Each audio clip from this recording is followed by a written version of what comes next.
நமது ஜெபம் டிவியில் இயேசு உங்கள் ஆத்தும நண்பன். நீ உன்னுடைய சிறு சிறு அந்த இச்சைகளை வளர்த்து அதை நீ செய்து நீ திருப்தி அடைகிறது மாதிரி தோன்றலாம். ஆனா நீ பெரிய இழப்பை சந்தித்துக் கொண்டிருக்கிறாய். Every Saturday and Sunday, Jesus Friend of Your Soul program at 7 p.m. only on Jabam TV.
Hallelujah.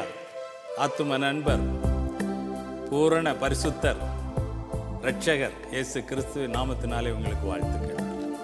We the Kamal Christian Church, we are very happy to come to you through this message to greet you in the name of the beloved one of our soul, the Holy One of the Church of Israel.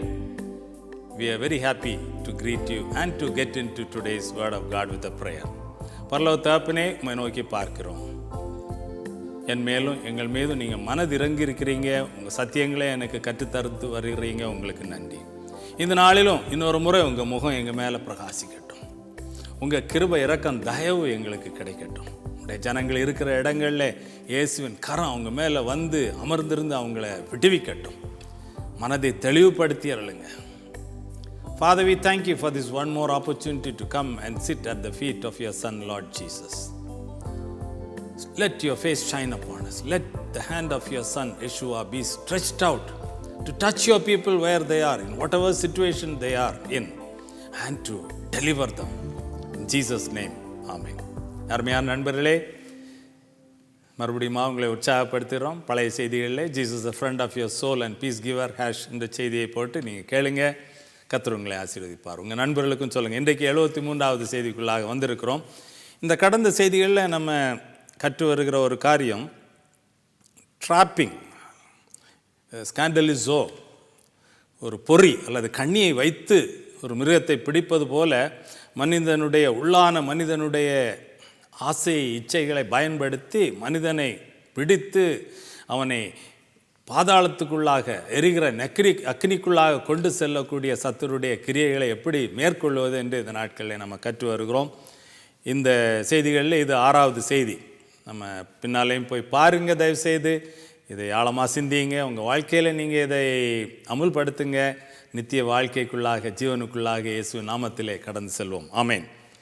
அப்போ இது mark 9:42-50 உள்ள பகுதி. இயேசு அங்கே சொல்கிறாரு, ஒரு கை கால் அல்லது ஒரு கண் இல்லாமல் இருந்தால் கூட பரவாயில்லப்பா, எப்படியாவது நீ அந்த எரிகிற அக்கினிக்கு தப்பித்துக்கொள்ளு, நீ நித்திய வாழ்க்கைக்குள்ளால் வந்துரு அப்படின்னு சொல்கிறாரு. நம்ம அதை குறித்து பார்த்தோம். இது உள்ளான மனிதனை குறித்து பேசியிருக்கிறார். நம்ம இருதயம் சுத்தமாக இருக்க வேண்டும், உள்ளான மனிதனுடைய உறுப்புகள் அது சுத்தமாக கிரியை செய்ய வேண்டும் அப்படி என்று சொல்லி. We saw how the Lord Jesus, he taught the people, said, even if you lose a hand, a foot or an eye, it's okay. It's a loss, but better than entering into the hellfire where there is eternal suffering. Better you get into life eternity by denying yourself or destroying the worldly desires and instruments of the inner members of the inner man used to fulfill the desires of the sinful pleasures. Amen. சரி, இன்றைக்கு நம்ம அதை தொடர்ந்து தியானிக்க போகிறோம். மத்தேயு 5வது அதிகாரம் 27வது வசனத்தில் இயேசு அந்த மலையிலிருந்து அவர் பிரசங்கம் பண்ணுறார். Sermon on the Mount, மலை பிரசங்கம். அதில் விதமாக சொல்கிறார். மத்தேயு 5:22, You have heard that it was said to those of old, You shall not commit adultery. அந்த பழைய நியமத்தில் மோசேயின் அந்த நியாயப்பிரமாணத்துக்கு கீழால் அவங்களுக்கு கட்டளை கொடுக்கப்பட்டது, விபசாரம் செய்யாதிருப்பாயாக. இது அவர்களுக்கு கொடுக்கப்பட்ட கட்டளை. அதை மீறும் பொழுது அதனுடைய தண்டனை. சரி, இங்கே இயேசு சொல்கிறாரு, புதிய ஏற்பாட்டில் அவர் உலகத்தில் ஊழியம் செய்கிற நாட்டில் அவர் சொல்கிறாரு, in verse 28, Matthew 5, But I say to you that whoever looks at a woman to lust for her has already committed adultery with her in his heart. இப்போ அவர் சொல்கிறார், பழைய நியமத்தின்படி நீ அதை வெளியே செய்தாதான் அது பாவமாக கருதப்பட்டது. அப்போ தான் நியாயப்பிரமாணம் உன்னை தண்டிக்க முடியும். ஆனால் இருதயங்களை பார்க்குற தேவன் ஒருத்தர் இருக்கிறாரு. நீ அது வெளிப்படையாக செய்வதற்கு முன்னால் உன்னுடைய இருதயத்தில் உள்ளான மனிதனில் அந்த இச்சை உனக்குள்ளாக தோன்றி இவ்விதமாக ஒரு ஸ்திரியை பார்த்து இதை இச்சை கொள்ளும் பொழுது அதுவே அந்த செய்கையை வெளிப்படையாக செய்வதற்கு முன்பாக உன்னுடைய இருதயத்தில் அதை நீ உருவாக்கி அதை உன்னுடைய உள்ளான அவயவங்களை செய்து முடித்தாகிவிட்டது. அது அந்த செயலை முடித்ததுக்கு சமம் அப்படின்னு அவர் கற்றுக் கொடுக்கிறார். இப்போ இங்கே உள்ளான மனிதனில் எப்படி சுத்தம் அவசியம், பரிசுத்தம் அவசியம், அதை தேவன் காண்கிறார் அப்படிங்கிறத இங்கே அவர் தெளிவாக கற்றுக் கொடுக்கிறார். So here the Lord Yeshua is teaching very clearly how God is looking at the inner man. Even before an act is committed in the physical flesh, it is accomplished outside. Inside, in the inner man, it is first conceived in the heart. It's accomplished inside in the instruments or the parts of the inner man before actually it is exhibited outside. இதுதான் இயேசு பார்க்குறாரு. உள்ளத்தில் நீ அதை உருவாக்கி அதை சிந்தையில் செய்து முடித்து உன்னுடைய உள்ளான மனிதனுடைய உறுப்புகளை பயன்படுத்தி எல்லாம் முடித்தாகிவிட்டது. அதன் பிறகு தான் அது வெளிப்படுகிறது. ஆனால் உள்ளாலே நீ அதை செய்து முடித்து விடும் பொழுது அது உள்ளான மனிதனிலே அதை களங்கப்படுத்தி ஆகிவிட்டது. தேவன் அதை பார்க்கிறார். So God is looking at the inner man. அதனால தான் இயேசு சொல்கிறார் பாருங்க 29வது வசனத்தில், Matthew 5:29, if your right eye causes you to sin, அப்படின்னா sinning begins and it's conceived in the heart and it is carried out by the instruments in the inner man. அதான் சொல்றார் அவர்.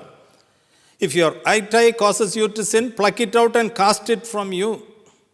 For it's more profitable for you that one of your members perish than for your whole body to be cast into hell. நீ உன்னுடைய சிறு சிறு அந்த இச்சைகளை வளர்த்து அதை நீ செய்து நீ திருப்தி அடைகிறது மாதிரி தோன்றலாம். ஆனால் நீ பெரிய இழப்பை சந்தித்து கொண்டிருக்கிறாய். நீ நித்திய அந்த எரிகிற அக்கினிக்கு நேராய் உன்னுடைய வாழ்க்கையை நீ செலுத்தி கொண்டிருக்கிறாய். ஆகவே உனக்கு பிரியம் என்று தோன்றலாம். ஆனால் அதை நீ கொஞ்சம் அந்த உறுப்புகளை கொஞ்சம் கண்ட்ரோல் பண்ணி அதை கட்டுப்பாட்டுக்குள் கொண்டு வந்து அந்த ஆசை இச்சைகளை எல்லாம் வெளியேற்றி அந்த பழைய வஸ்திரத்தை களைந்து போட்டு புதிய வஸ்திரம் தரித்து கொள்ள வேண்டும். நீ உன்னை சிருஷ்டித்தவருடைய அந்த அறிவின் அடிப்படையில் அவருடைய சாயலிலே நீ மாற வேண்டும். இது மிகவும் முக்கியம். ஏதோ ஒரு நாள் இயேசுவை ஏற்றுக்கொண்டேன், அதன் பிறகு அதே சாயலில் பழைய இஷ்டப்படி வாழ்கிறேன், என் பேரெல்லாம் அங்கே பரலோகத்தில் இருக்கிறது, அப்படி சிந்தை அது தவறானது என்று இங்கே தெளிவாக நாம் கற்றுக்கொள்கிறோம். We learn from here. We cannot be satisfied with one day receiving Jesus into our lives and then living the same old way of life, encouraging our sinful desires, satisfying our sinful desires, not only outwardly but in the inner man, in the heart. How is the heart? That's what God is looking at. கொலோசியர் 3:5, therefore put to death your members which are on the earth. நம்ம தெளிவாக பார்த்தோம். Put to death whatever in you is worldly. To put to death whatever in your nature belongs to the earth.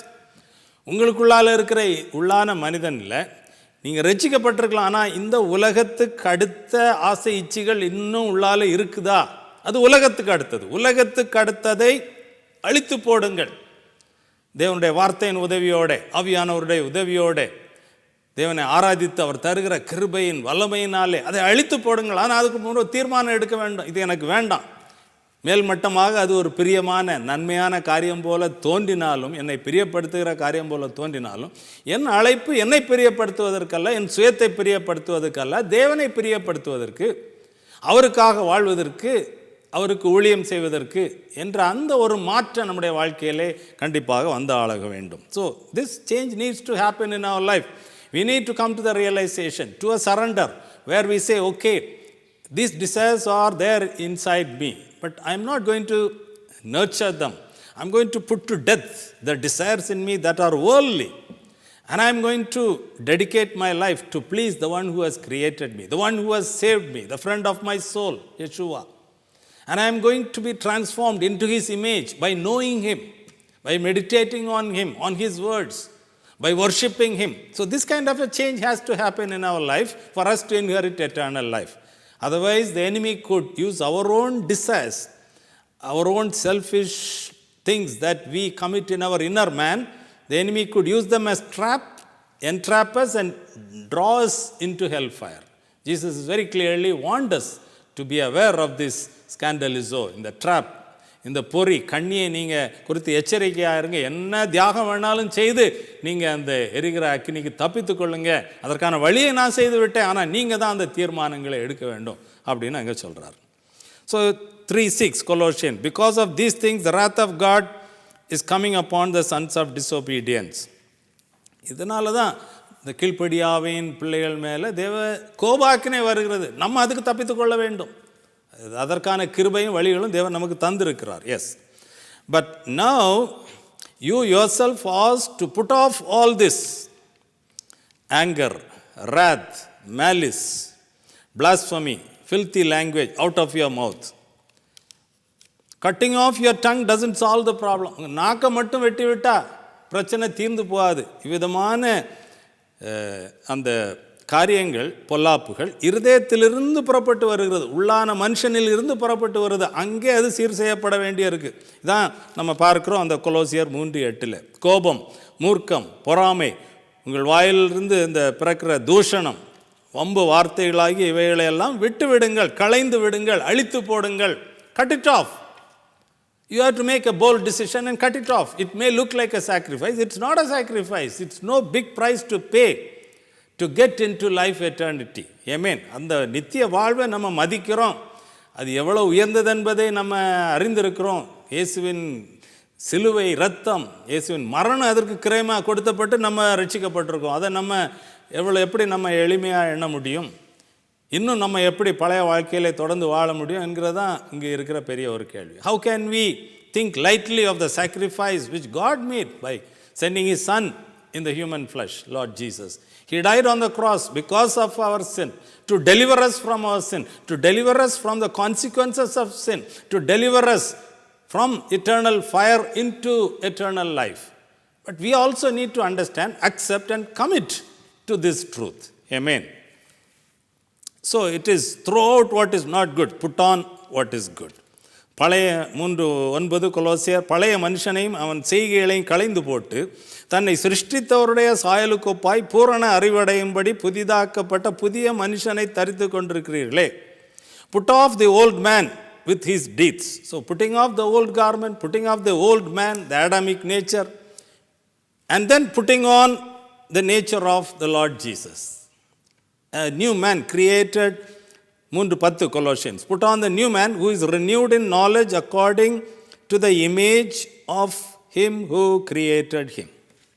இன்றைக்கு நம்முடைய வாழ்க்கை எப்படி இருக்குது சரி சிந்தித்து பார்ப்போம். Let us examine ourselves. Nobody knows what is inside, but God knows. You know, I know about myself. You know about yourself. There is no need to hide it before God because everything is plain before God, and we need to choose. On the one side is the eternal hellfire. This is what the Lord Jesus taught in this passage. On the other side is life eternal. And whatever sacrifice, whatever hard decisions we need to make and put to death that which belongs to the earth. இந்த உலகத்துக்கு அடுத்த அந்த இச்சைகளை நம்ம களைந்து போட வேண்டும், போட்டு அந்த புதிய மனிதனை தரித்து கொள்ள வேண்டும்.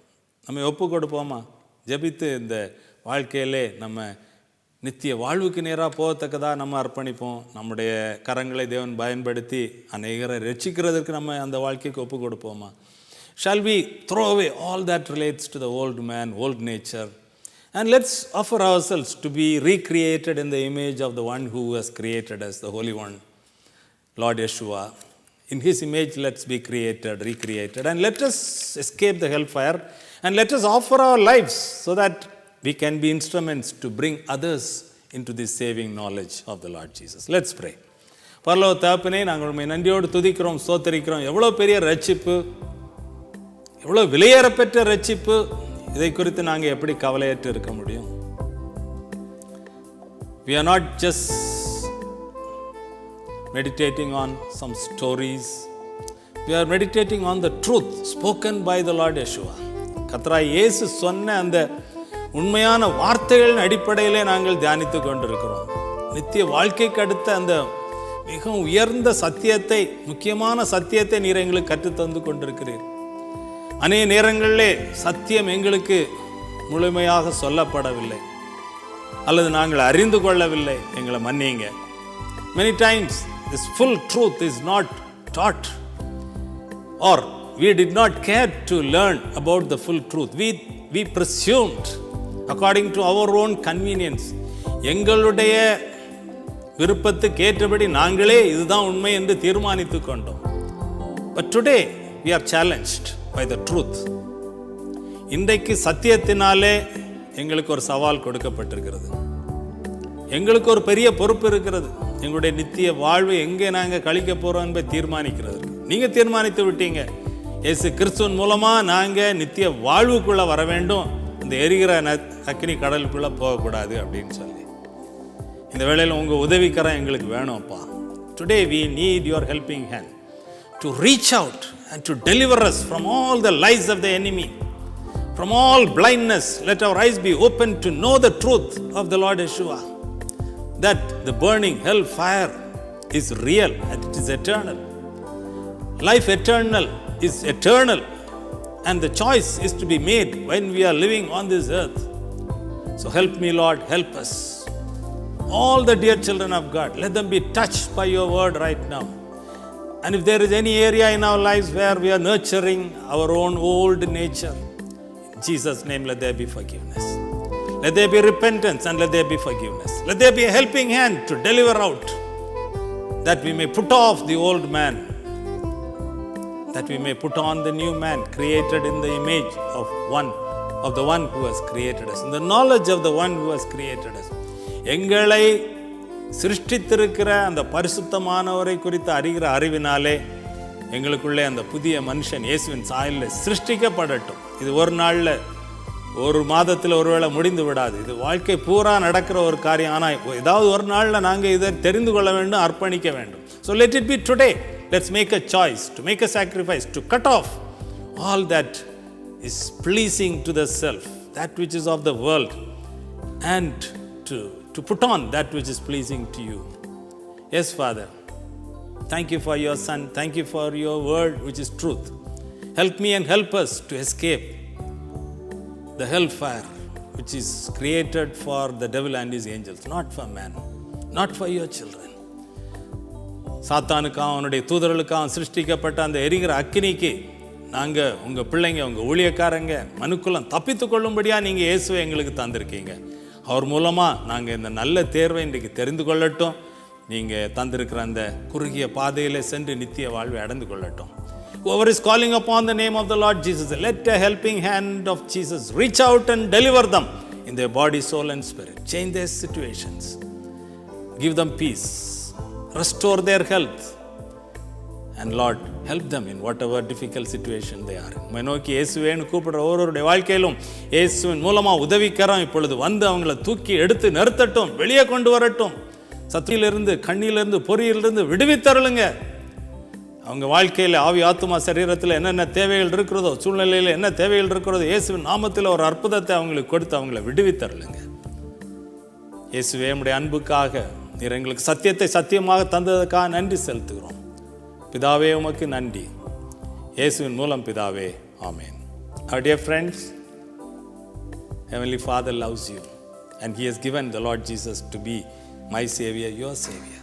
He forgives, He delivers, He restores us and leads us to life eternal. May you be blessed in Jesus' name. Till we meet again. Amen. Amen.